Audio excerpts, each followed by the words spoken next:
자, 경우의 수랑 순열 부분은 좀 빠르게 정리할게요. 요거는 이제 우리가 고1 때 배웠던 내용이라서. 근데 이제 경우의 수를 얘기를 안 할 수가 없는 게 확률까지가 얘 대원칙이야.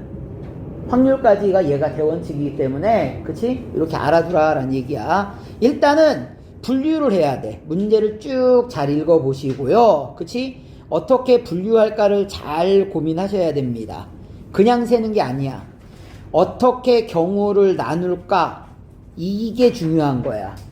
왜 경우를 나눌까? 중복되지 말라고. 빠짐없이 세기 위해서 경우를 잘 나눠줘야 돼. 그러면 경우를 나눴어. 그러면 그 결과를 우리는 뭐합니까? 더해줍니다. 요게 합의 법칙이라고 해. 결과를 더하는 게 합의 법칙이고요.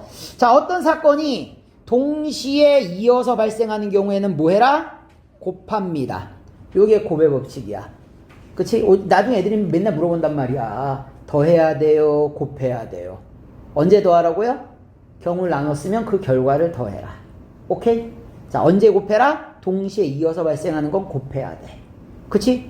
자, 근데 이제 이런 경우가 있어. 요 수용도는 뭐냐? 수용도는 이제 우리가 쉽게 얘기해서 이게 트리 구조죠. 트리 구조. 이렇게 가는 거야. 그치? 이렇게 가는 게 수용도인데, 수용도는 주로 이런 내용들이 많이 등장을 합니다. 이 자리엔 넌 안 돼. 이게 뭔 소리냐? 뭔 제약 조건이 더럽게 많은 거야. 뭔 제약 조건이 더럽게 많은 거야. 자, 이 자리엔 뭐가 들어가면 안 되고, 이 자리엔 뭐가 들어가면 안 되고, 이 자리엔 뭐가 들어가면 안 되고, 이런 것들 있지 않냐. 그래서 예전에 수능에 나왔을 때는 대표적인 예가 있었습니다. A, B, C, D 4명이 있어. 이 4명이 있는데 4명이 그쵸? 시험을 봤어. 자기 거 채점하면 안 돼. A가 A 채점하면 안 되고요. B가 B 채점하면 안 되고, C가 C 채점하면 안 되고, D가 D 채점하면 안 된다. 라는 게 경우의 수에서 안 나왔어. 확률에서 나왔었어. 이 문제가. 오케이? 그래서 뭐 이제 간단하게 방법을 얘기하자면 이거야. 자, 그럼 결국엔 얘가 되는 거야. A가 있고요, B가 있고, C가 있고, D가 있는데 A가 A 채점하면 안 되니까 B나 C나 D를 채점하면 되는 거야. 됐어? 자, 그러면은요, 예를 들어볼게. A가 만약에 C 채점했어. 그러면 그 다음에 있는 거는 A, B, C인데 B가 B 채점하면 안 되니까 네가 A를 채점하고요. 네가 D를 채점하면 되겠죠. B는 안 되니까. 그러면 C, A가 나왔으니까 남는 게 누구 남았어? 자, B, D가 남았는데 D가 D 채점하면 안 되니까 네가 D, 네가 B가 되는 거야. 자, C, D를 채점했으면 남는 거는 A, B를 채점하시든가, 자, B, A를 채점하시든가. 자, 그래서 몇 가지가 나와? 3가지. 그럼 얘도 해보면 몇 가지가 나올까? 3가지. 너도 몇 가지가 나올까? 3가지. 자, 전부 다 더하면 몇 가지? 9가지가 됩니다. 그래서 요거를 또 다른 말로는 완전순열, 교란순열이라고도 얘기합니다. 됐어? 요거는 뭐 한 4개까지만 외우세요. 5개까지 나온 적이 거의 없어서. 그치? 하나, 두 개, 3개, 4개 또 너무 작어. 그래서 맨날 4개야. 아, 지겨워 죽겠어. 맨날 4개야. 그래서 이제 이렇게 된다라는 거 알아둘 수 있도록 하고요. 자, 우리가 문제를 구하다 보면 이런 경우가 있어. 경우가 너무 복잡해. 아니면 경우가 너무 많어. 자, 첫 번째는 뭘까요? 경우가 너무 복잡하거나 경우가 너무 많어. 뭘까? 내가 삽질할 확률이 높아. 문제를 잘못 읽은 거야. 다시 읽어봐. 오케이? 그렇게까지 복잡할 일이 많지는 않을 거야. 그치? 일단 1순위는 내가 잘못 읽은 경우야. 그치? 만약에 그게 아니라고 하면은, 나는 반대 경우로 가시면 됩니다. 요걸 우리가 여집합, 여사건이라고 하죠. 여집합, 여사건이라고 얘기를 해. 자, 그러면 반대 경우에 보면은 우리가 이제 어떤 용어가 제일 많이 쓰이느냐? 뭐 맨날 나오는 용어가 있어요. 적어도. 그치? 적어도라는 말이 나오면 그냥 무조건 반대로 가세요.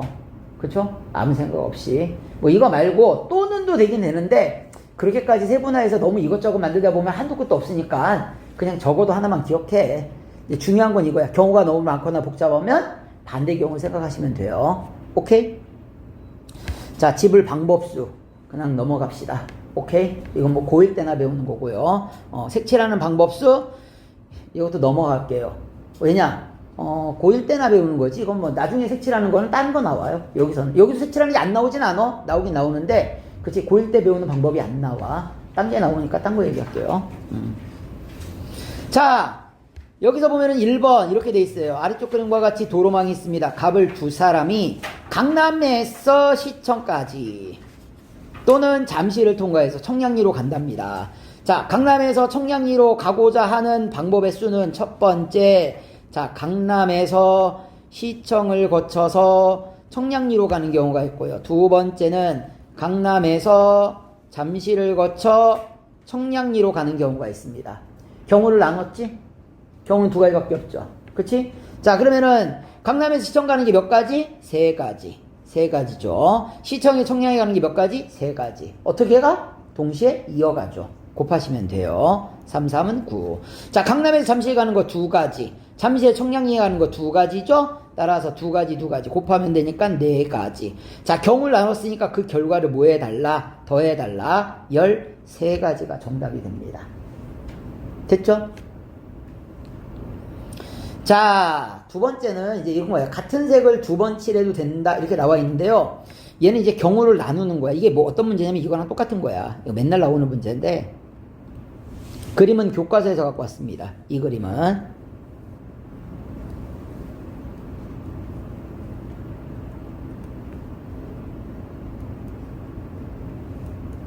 뭐 사실 이런 그림은 똑같은 그림이지? 그렇죠? 이거 돌려서 중복되게 그리면 안 되기 때문에, 그치? 약간 삐딱하니 그린 거야. 돌려서 중복 안 돼, 이거. 오케이? 나처럼 막, 그치? 들쑥날쑥하게 그려야 돼. 더 들쑥날쑥하게 그려야 되나? 자, 쓰지 마. 쓰지 말고 그냥 봐. 예를 들어서 이거야. 자, 5가지 색으로 내가 칠하려고 합니다. 그쵸? 자, 서로 다른 색을 칠할 때에 칠하는 방법은, 그러니까 이웃하는 데는 서로 다른 색 칠하는 거야. 같은 색 두 번 사용할 수 있고요. 왜 칠하지 말냐면은, 봐봐. 일단 들어봐봐. A에 칠할 수 있는 게 몇 가지냐면 5가지야. 자, 그러면 B에 칠할 수 있는 게 몇 가지냐면, A에서 칠한 거 안 되니까 4가지야. 자, C에서 칠한 거는, B에서 칠한 게 안 되죠. 그러니까 넌 4가지라고 생각할 수 있는데, 문제는 T가 문제가 되는 거야. 왜 T가 문제냐? 이놈이, 만약에 C라는 놈이 A랑 같아질 수도 있는 거잖아. C라는 놈이 A랑 같으면은, 그치? D에는 A, C에 들어간 색깔 말고 B에 들어간 색깔 말고 두 가지를 제외한 셋 중에 하나 들어가면 돼. 근데 만약에 C가 A랑 달라. C가 A랑 다르면 A랑 B랑 C랑 셋 다 다른 거지 지금. 이 세 가지 색을 제외한 나머지 몇 개만 들어갈 수 있어? 2개만 들어갈 수 있어. 따라서 이 문제는요, 경우를 나누셔야 됩니다. 그래서 자, 첫 번째는 어떤 경우냐? A랑 C랑 같은 경우고요. 두 번째는 A랑 C랑 다른 경우입니다. 자, 그럼 내가 넣어볼게. A, B, C, D 칠하는 거고요. 너 A, B, C, D 칠하는 거야. A에 칠할 수 있는 게 5개. 자, B는 A랑 다르면 되니까 4가지. C는 선택권이 없어요. 같은 거지. 그치? 그냥 A에서 칠한 색깔 똑같이 그냥 칠해야 돼. 한 가지야. 자, 근데 A와 C를 같은 색, 내가 한번 칠해볼게. A와 C를 이렇게 같은 색 칠했어. 너는 다른 색이야. 그러면 D에 들어갈 수 있는 색깔은 저 2가지를 제외한 나머지 셋 중에 하나가 들어가면 됩니다. 이해가 되는 거야. 자, 근데 A와 C가 다른 경우는 A가 5가지, B가 4가지까지 똑같아. 자, 근데 C는 A랑도 달라야 돼, B랑도 달라야 돼. 따라서 너는 3가지가 되는 거야. 그리고 나서 봤더니만 A, B, C가 다 다르잖아. 그러면 D에 들어갈 수 있는 색깔은 2가지밖에 안 됩니다. 됐어요? 그래서 이제 얘를 다 곱하면 됩니다. 그래서 경우를 나눴으니까 둘이 더해주시면 정답이 됩니다. 됐죠? 방식만 알아주세요. 이렇게. 자, 그러면 볼게. 다음으로 넘어가겠습니다. 뭐 이제 경우가 이렇게 나눠진다는 얘기야. 한번 좀 정리하세요. 요거 이제 그 고1 거에서 보면 그림 색칠하는 거에서 제일 많이 나오는 스타일이야. 근데 나중에 수능 때도 봐라. 확률 같은 경우에 색칠하는 거 나올 때 있잖니. 은근히 뭔가 순열 조합을 쓰질 않아. 그냥 무식하게 얘처럼 세는 경우들이 많아. 그러다 보면 경우가 나눠지는 경우가 많아. 그런 부분들을 잘 생각해야 돼. 그래서 이게 경우가 나눠지는 경우 생각해 보시라고 얘를 얘기를 한 거야. 오케이?